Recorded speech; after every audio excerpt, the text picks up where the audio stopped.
Isa ito sa pinakakinatatakutang rides dito sa Star City, mapabata man o matanda. Dito halos 3 minuto ka pa iikutin sa ere. Yung kaligtasan, sigurado ka naman dahil sobrang higpit ng handbar. Pero yung tapang ko, hindi ko sigurado kung tatagal ng 3 minuto! Pataas ng pataas ang pag-ikot na tila mahihilo ka. Bakit ka tumilaso? Kaya kung mag-isa ka lang, dapat nasa dulo ka at naka-face mask pa rin. Pero ngayon, ito na po. Pasukin natin itong kanilang baby's room.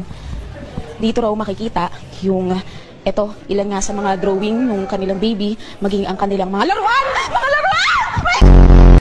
Sa kasalukuyan po, ayon sa Pag-asa, wala po silang namomonitor na sama ng loob o sama ng loob. Huwag po kayong manahimik o magdalawang isip. Kung may alam kayong katiwalian o reklamo, ipaalam ninyo sa sumbungan ng hatlo, ng sumbungan. Yung composition, kanina nakita natin yung pagdagsari ng mga tae.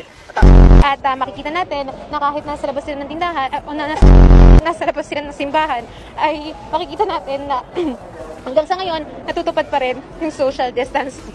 At yun na muna ang latest.